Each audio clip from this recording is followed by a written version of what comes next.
Sampai akhirnya lahirlah kitab Al-Um. Ini kalau ulama, kalau dia sudah bergelut dengan tinta, sudah bergelut dengan ilmu, mohon maaf, kadang-kadang anak bini pun lupa. Maksudnya dia tuh lupa, seolah-olah lupa dengan anak bini. Kalau mereka sudah bergelut dengan ilmu. Kenapa? Karena Allah sudah tanamkan mahabbah ilmu di dalam hati mereka.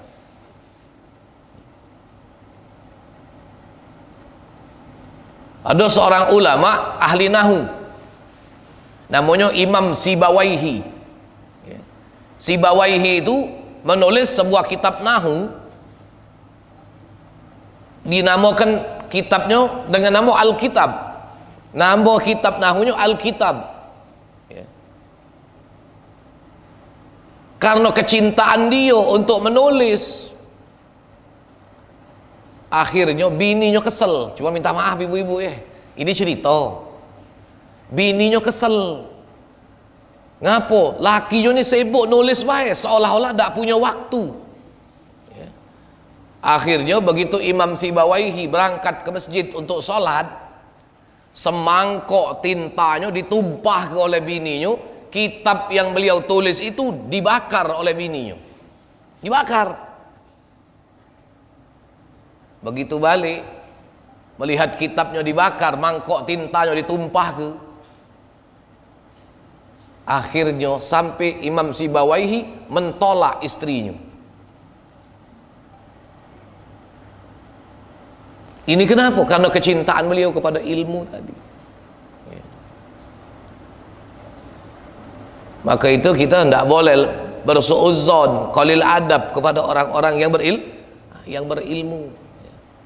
Makanya wong pintar tuh kadang-kadang hadirin sekalian minta maaf, dia lebih banyak kesannya diem, sehingga kadang-kadang dinilai oleh wong awam dia tuh sombong.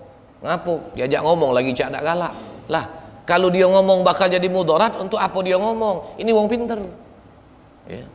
Kita tidak boleh langsung tiba-tiba suudzon, tiba-tiba jahat sang. Tapi kalau dia sudah ngomong, kalimat yang keluarnya adalah ilmu pengetahuan. Imam Syafi'i lahir kitab Al-Um. Oh, ini panjang ceritanya ini. Kalau kita terus ke, terus apa tidak? Terus. Nah, ini makanya anak ngomong panjang ini ceritanya kalau kita terus ke. Imam Syafi'i nulis kitab namanya Al-Um. Tidak ada satupun ulama yang berani mensyarahkan kitab Al-Um. Berarti kalau dia mampu mensyarahkan kitab Al-Um, lebih pintar dari Imam Syafi'i. Nah, Imam Syafi'i ini pernah di Baghdad, pernah di Mesir. Akhir hayatnya Imam Syafi'i di Mesir. Pendapat Imam Syafi'i di Baghdad itu namanya qaul qadim. Sementara pendapat Imam Syafi'i di Mesir itu namanya qaul jadid. Di Baghdad Imam Syafi'i punya murid Ibnu Khuzaimah, Imam Baihaqi, itu murid Imam Syafi'i. Di Mesir beliau punya murid Imam Al-Buwaiti, Al-Muzanni, Ar-Rabi' bin Sulaiman dan lain sebagainya. Nah, wafat Imam Syafi'i, pendapat-pendapat Imam Syafi'i ini sangat banyak bertebaran, sehingga pada masa itu muncullah dua kelompok besar, ada kelompok Khurasan, ada kelompok Iraqiyun. Masing-masing mereka mengklaim pendapat-pendapat yang mereka kemukakan adalah pendapat Imam Syafi'i. Khurasan itu di mana? Daerah Asia Tengah, Turkmenistan namanya. Kalau Iraqiyun itu kelompok Baghdad di Irak.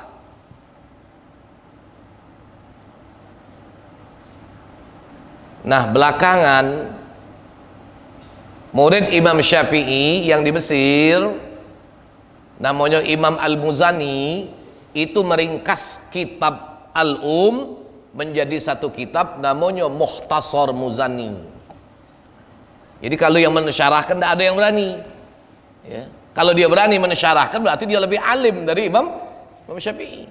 Tapi ada yang meringkasnya. Itulah murid Imam Syafi'i namanya Al-Muzani, sehingga kitabnya menjadi nama Mukhtasar Al-Muzani. Waktu berlalu, di abad keempat kelima Hijriah lahirlah seorang ulama besar namanya Imamul Haramain. Lakopnya, gelarnya, nama aslinya Abul Ma'ali Abdul Malik bin Abdullah bin Yusuf Al-Juwaini. Dijuluki Imamul Haramain. Dia memberikan komentar terhadap Mukhtasar Al-Muzani tadi, dikomentari, disyarahkan. Mukhtasar Al-Muzani yang satu jilid disyarahkan, dikomentari oleh Imamul Haramain sampai akhirnya menjadi 21 jilid. Tidak usah kamu pikir ke berapa banyak halamannya ya. Kitab yang satu jilid akhirnya disyarahkan sampai 21 jilid. Siapa yang mensyarahkan? Imamul Haramain ya. Nah, di akhir abad kelima Hijriah, awal abad ke-6 Hijriah, datanglah seorang ahli ilmu belajar kepada Imamul Haramain, menjadi murid Imamul Haramain, namanya Abu Hamid Muhammad bin Muhammad Al-Ghazali At-Tusi. Imamul Ghazali itu murid Imamul Haramain ya. Belajarlah kepada Imamul Haramain sampai akhirnya kitab Nihayatul Matlab karangan Imamul Haramain itu diringkaslah oleh Imamul Ghazali menjadi satu kitab namanya kitab Al-Basit. Masih kepanjangan kitab Al-Basit ini, diringkas lagi oleh Imamul Ghazali namanya kitab Al-Wasit. Masih kepanjangan kitab Al-Wasit tadi, akhirnya diringkas lagi menjadi satu jilid oleh Imamul Ghazali, diberikan nama kitab Al-Wajiz. 3 kali diringkas baru muncul kitab Al-Wajiz. Nah, kira-kira 1 abad kemudian lahirlah seorang ahli ilmu namanya Imamur Rafi'i. Imamur Rafi'i kembali mensyarahkan, memberikan komentar terhadap kitab Al-Wajiz yang satu jilid tadi, disyarahkan lagi oleh Imamur Rafi'i. Jadilah kitab namanya Fathul Aziz wa huwa Syarhul Kabir, lebih dari 20 jilid banyaknya. Menulis lagi Imamur Rafi'i kitab Al-Muharrar.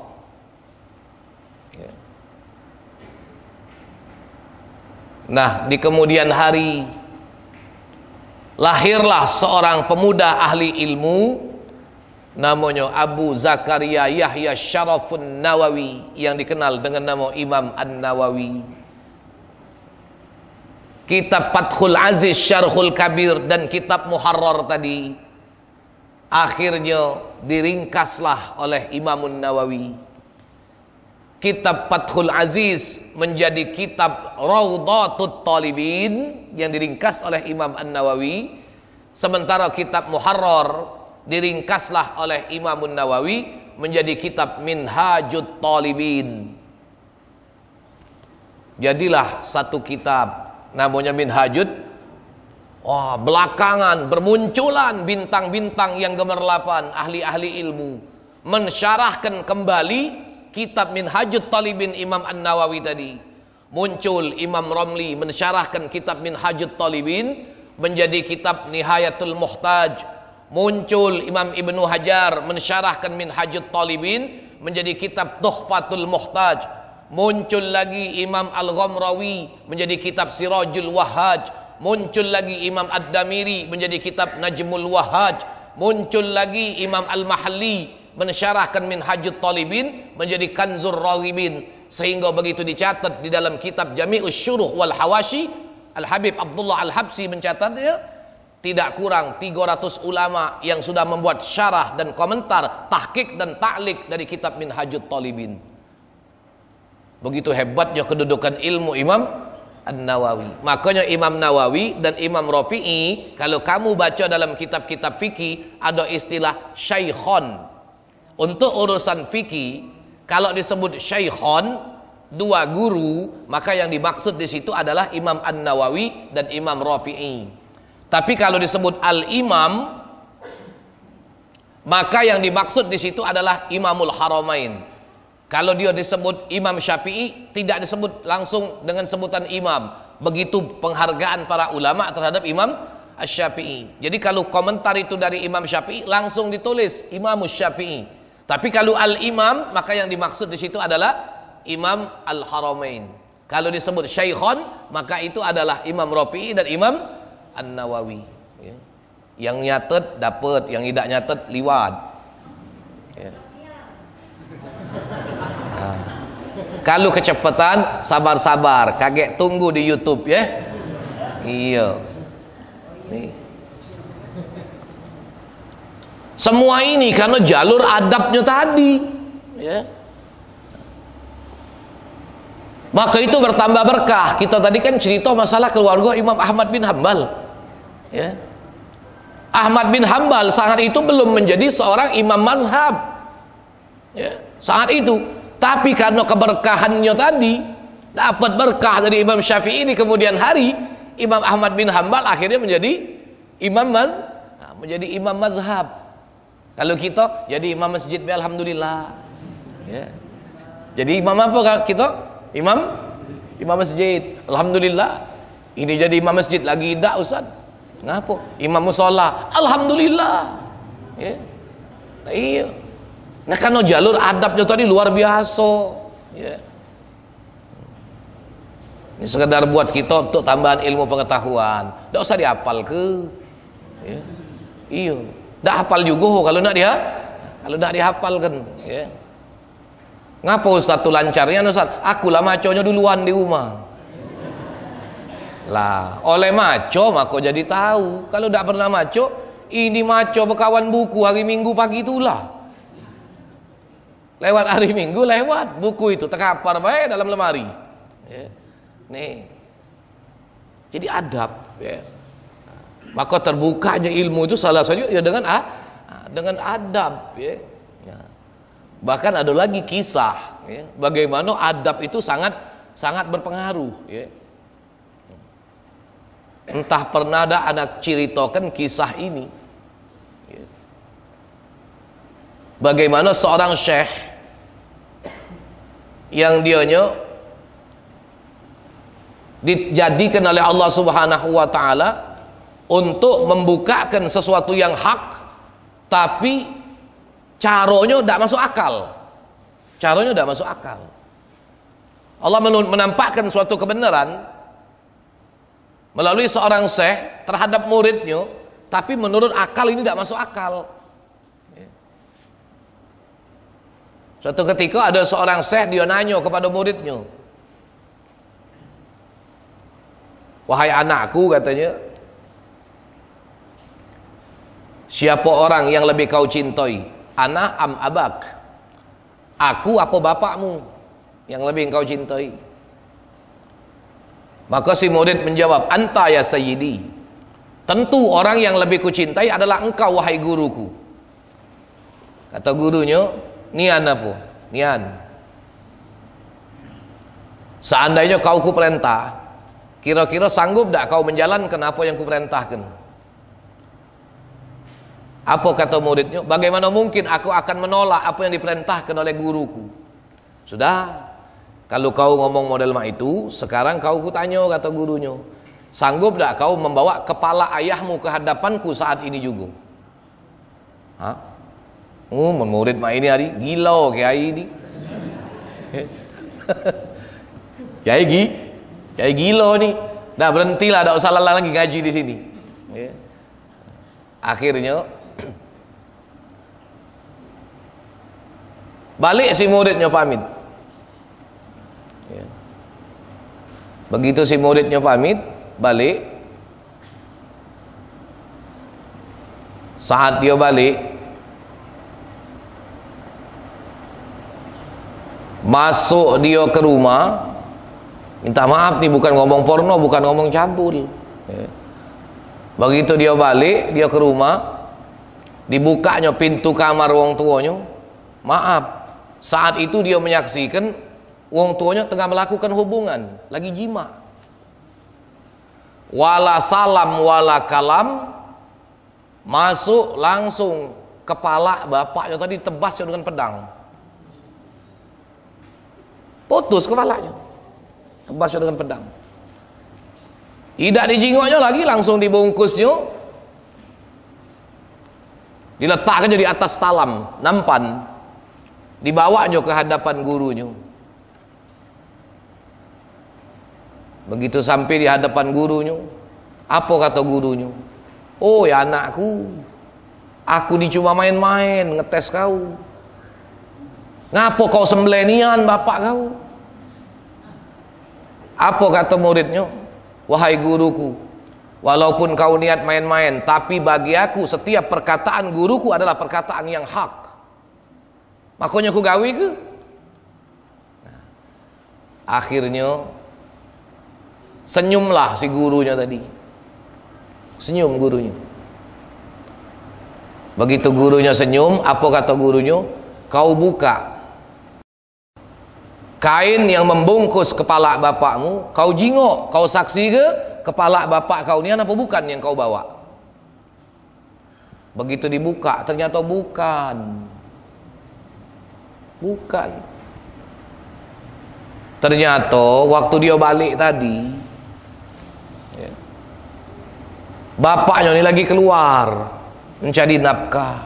Nah, emaknya tadi rupanya ada perbuatan lain dengan seorang budak berkulit hitam, melakukan satu penyelewengan. Allah nak negurnya tadi, nak mengungkapkan kebenaran, ternyata melalui lisan guru daripada anaknya. Kamulah jahat sangka dengan cerita aku ni. Madak ustaz, cerita ustaz iya dia apa? Nah, ada dalam kitab memang dijelaskan. Bagaimana ketika guru yang sudah dibukakan kasyaf oleh Allah Subhanahu wa ta'ala, ternyata Allah tunjukkan kebenaran itu melalui lisan dari guru guru anaknya. Kalau zaman mak ini hari mengkali berhenti kalau murid guru model itu.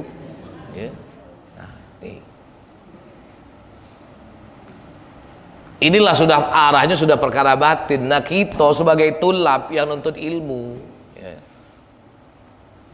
maka perbaikilah dulu adab-adab yang zahir. Apa itu diantaranya adab-adab yang zahir?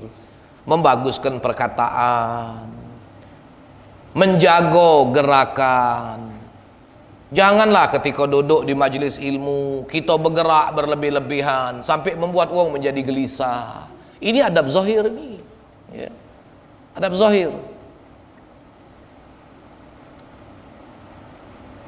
Di dalam kitab Tazkiratus Sami wal Mutakallim fi Adabil Alim wal Muta'allim, itu hampir sama dengan kitab apa namanya, Adabut Ta'lim wal Muta'allim, hampir sama. Di situ dijelaskan tidak layak seorang tulab itu duduk dengan duduk yang menunjukkan kegelisahan ketika dia hadir di majelis ilmu. Kenapa? Itu bisa mengganggu tamakninah. Adab zahir yang lainnya apa? Memfokuskan perhatian. Jangan sampai dia melakukan hal-hal yang akan menimbulkan suudzon, prasangka yang tidak bagus di dalam hati orang-orang yang hadir di majelis ilmu itu. Contohnya bagaimana? Tahriku syafataihi fil muhtadar ka'annahu min ahli zikri. Dia duduk dalam satu majlis ilmu, tapi dia menggerakkan tahriku syafataihi. Dia menggerakkan kedua bibirnya di hadapan orang banyak, minta kata ke seolah-olah dia tu ahli zikir. Banyak tak kita temui semacam itu? Duduk di majlis ilmu, kadang-kadang sambil muntir tasbih. Ya. Ada tak kalau ketemu tak yang model itu? Nah, yang model mah ini kalau kita tegur marah. No, awak berzikir ditegur wong marah. Wong berzikir ditegur wong hatinya senang, lapang dado. Berarti zikir dia ni nyek-nyek. Ya. Ada lagi yang pakai pencet itu ya. Kalau zikir kan pakai pencet itu dah. Nah. Kalau kita sudah hadir duduk di majelis ilmu, adab zahirnya, duduklah dengan tenang, fokuskan perhatian. Jangan kita mensibukkan dengan aktivitas yang lain. Ya. Ini ngadepi ustadz, ngadep muallim, ngadep gurunya, tangannya sambil muntir tasbih.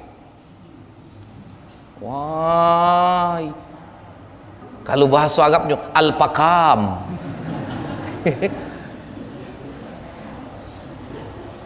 Dia tidak sadar sebenarnya inilah orang yang telah mencemoohkan majelis ilmu. Inilah orang yang mencemooh majelis ilmu. Ya. Ada juga kadang-kadang orang lagi duduk di majelis ilmu, dia membuka Quran kecilnya, seolah-olah tidak peduli dengan majelis ilmu. Ya. Ada lagi majelis ilmu, dia sibuk solat sunat. Ustadz muallimnya lagi baca ke kitab, lagi ngajar, dia sibuk sembahyang sunat. Ya kalau sekedar masuk masjid, dia tahiyatul masjid, tidak masalah. Ya. Itu pun kalau bisa cukup dia baca tasbih. Kalau memang kegiatan sudah mulai. Nah, jadi ingatkan ya, jemaah sekalian, apapun majelisnya, kalau majelis itu sudah mulai, kita masuk, tidak usah ucap salam. Masuk, duduk, jangan banyak cerita. Ini majelis sudah mulai. Dia datang terlambat. Assalamualaikum. Semasjid nolerai dia kalau. Nah, ini tidak benar ini. Ya. Ini tidak benar. Adab ini. Ya. Nah, kita dandani dulu yang model ini ya, yang zahir-zahir ini kita dandani dulu. Adab masuk majelis. Tidak usah ucap salam. Ya. Anak ingatnya dulu almarhum Kiai Jainal lah, ini ada anaknya di sini, ya. Lalu ngomong uji Kiai Jainal, al-musyghil la yushghal. Al-musyghil la yushghal. Wong lagi ada gawe, jangan diganggu. Ya. Masuk majelis. Nganjuk salam bergaya pula. Assalamualaikum. Iya. Ngapo panjang nian kumnya tu? Laju jadi mad arid lis sukun. Coba kamu perhati. Assalamualaikum. Panjang tak kumnya? Panjang. Berarti jadi mad arid lis sukun. Nambah waw mati.